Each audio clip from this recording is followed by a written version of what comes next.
welcome to another episode of Ordinary Old Catholic Me.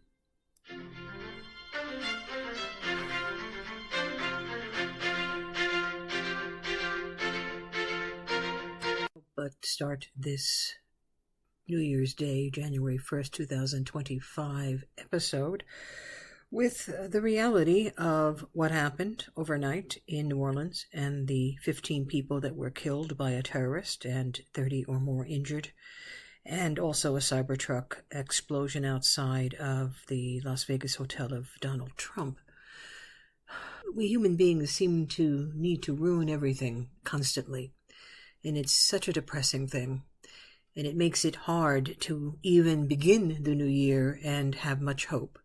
But then, of course, that's why the faith is so important, because it recognizes the sinfulness of the world and redemption and the choice that each of us has to make between good and evil. Main point, I guess I'm going to call it the past has its sway as the new year begins, despite this horrible thing in our background. We have to go on. We have to live our lives.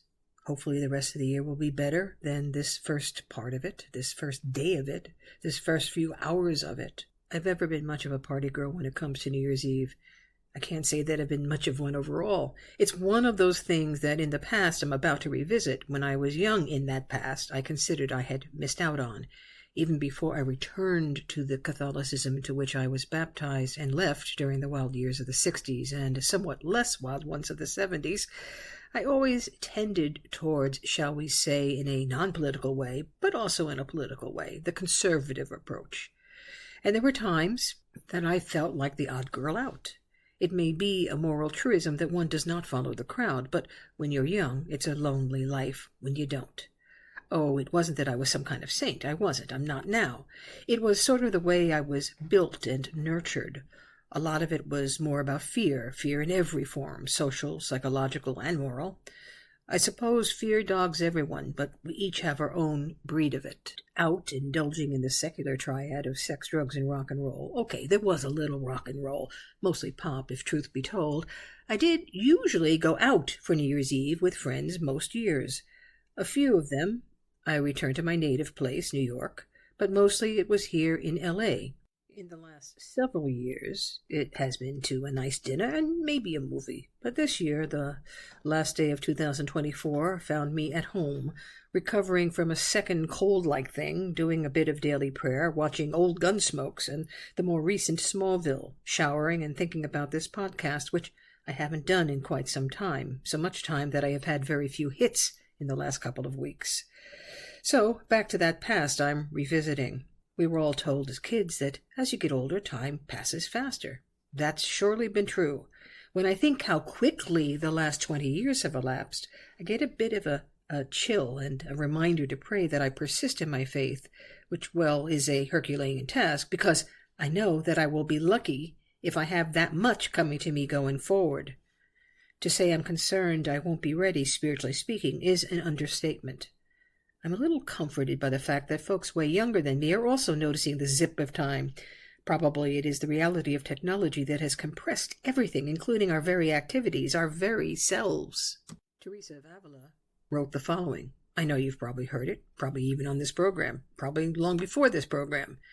Well before, though, there was any kind of technology of the type and number that we experience now, she said, quote, "Let nothing disturb you, nothing frighten you. All things are passing. Patient endurance attains all things. One whom God possesses wants nothing, for God alone suffices." I do wonder if St. Teresa would have found it easier or harder to believe what she said those hundreds of years ago in the midst of the whirling world that we live in, so different from her own. I love that prayer, especially because of the fear that often accompanies my days. Me, though, in the relatively safe confines of modernity. I'm working on it, St. Teresa. I am. But I can't help it. The past is on my mind. The pot of memory got stirred for me in November-ish, when I was in college and a host on various college radio programs at WFUV, the voice of Fordham University, where I met a lot of still current friends, where first I opened up to possibility in my life. My late father, dead now nearly 17 years, so you see how that 20 years keeps sort of rearing its head. It seems like yesterday. He's gone on the edge of those 20 years I'm talking about.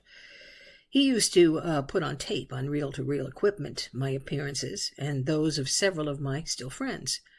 Many of them went into some version of the entertainment field. I went the safer route and got a regular non-entertainment job, urged on by my Depression-era father.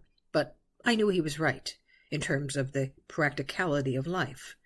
I'm solvent now because of it, and I enjoy a great deal because of it. But there remains that hidden, rebellious kid that still wonders what would have happened if I had shot the wad, secularly speaking. Would I have avoided the pitfalls that so many I know did not? Probably not. The rebelliousness is stupid, but there it is. I got close to the entertainment world, close enough to regret that it didn't happen. But then, I remember that none of that really matters. It's forgotten so easily and gone when you die. But I did enjoy my glancing past at the creative, and in my way I do still indulge in it, anonymously, and my faith reminds me that humility ultimately is the goal, because it was humility that saved us from ourselves in the incarnation, death, and resurrection of Christ. That's why the sacraments in the Catholic faith are so important to me, and prayer and reading on the faith, because those are the fuels. Those are the things that keep me going, recognizing the truth of things, the passing here and the eternal after passing through the door of death. Dad put those reel-to-reels on cassette tapes ultimately, and I started to put one or two of them on a thumb drive using a USB cassette player and recorder. It turns out to be a lot more work than I want to do, so maybe I'll get one of those digital companies to do it for me somewhere in the next years that I hope are given to me. But I did listen to several. The voice of me, a 20-year-old that was holding forth on a classical music program or a poetry show and even a comedy show. It was an odd period of my life because I began doing this incredibly freeing activity for me while my mother was dying of cancer. I listened to one of the poetry programs, which I had called, quote, Hope, because it was done and recorded live on November 24th, 1974, the very day before my mother died. My mother had by then been in a coma since November the 15th, and there was this young adult, just out of teenage years, acting like it was just another regular day at school. I didn't mention her directly in the program, but the poems and commentary were all in recognition of where things stood. When those words were recorded, my mother was still alive. I was taken with the fact that whatever was going on in my mind, God wasn't a big part of it. This was during my lapse. The show avoided much Christianity in favor of a secular existentialism. Oh, there were a couple of hopeful ones, like Hope is the Thing with Feathers. My mother lived long enough to hear me do college radio 50 years ago. 50 years ago. Between that 20-year-old and this 70-year-old, a snap of the eye, and yet it all collapsing into a single moment as I listen. Marcel Proust wrote a book called À la recherche du temps perdu, or In Search of Lost Time, which I have actually never read, even though somewhere in my library is a copy that belonged to my father. I read that it was his somewhat autobiographical effort to find the truth of his life, of life in general.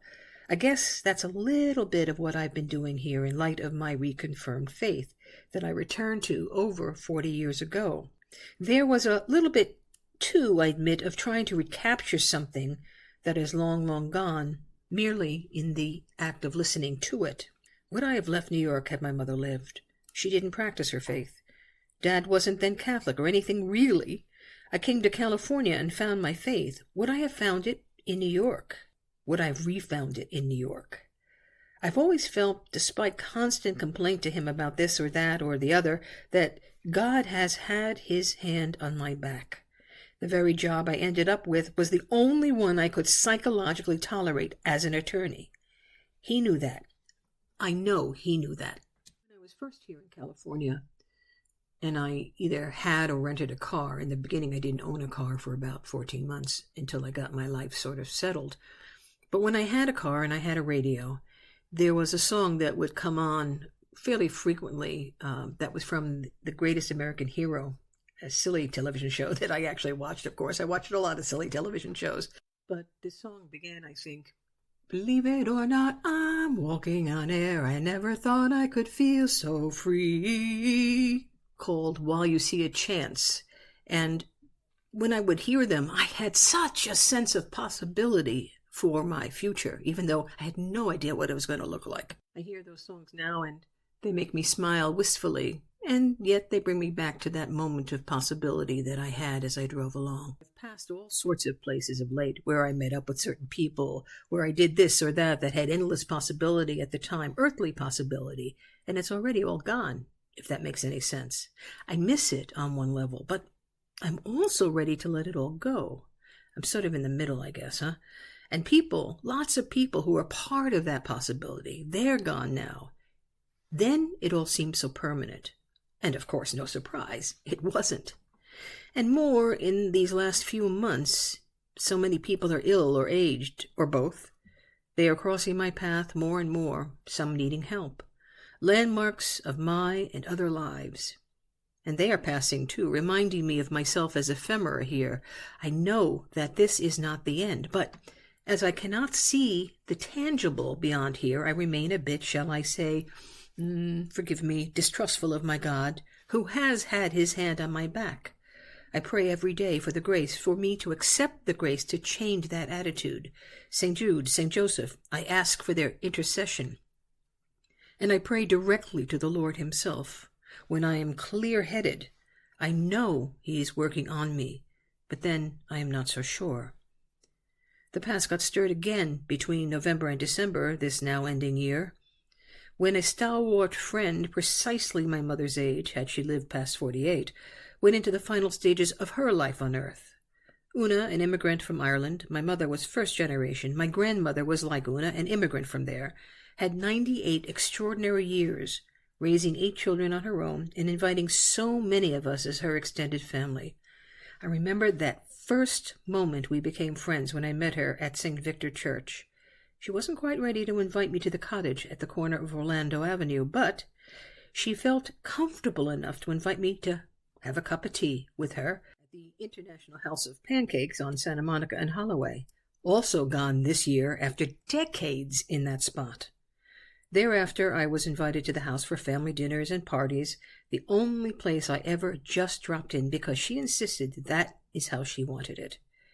Her Catholic faith was pure and solid. She inspired and tempered my overcomplicated thinking on it, a kind of prideful thinking that can cause you to walk away because you think you're going to be able to grasp beyond the cloud of unknowing in this life. I knew her 20-plus years longer than I knew my own mother. I just mentioned that. I'm not sure what, if anything, there is to make of it.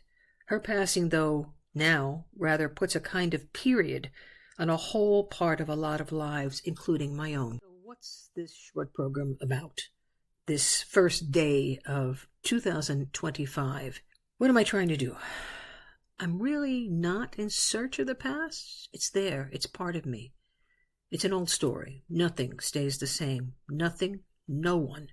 That's what faith in part tries to address. There is something, and it is permanent. It just ain't here. It is so not here.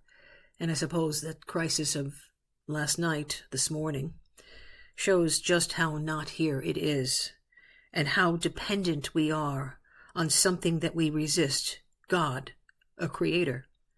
But just for a little while. The past has had its sway with me, and no doubt will again, as I find myself astonished where I am in my life, a most fragile thing from beginning to end. But it is in the present, in the preparation for the future with God, that's where I have to keep my eye focused in prayer, because it is so hard in this too often dark world. I know I've gotten quite lazy in doing this program. I hope to try to be a little bit more assiduous in the new year, with new episodes coming, if not every week, every couple of weeks. I won't make any promises, though. I hope that you are enjoying, still, listening to the program when I put on a new one. So please tell your friends about it, tell your family about it. It's just one Catholic musing about her life as a Catholic.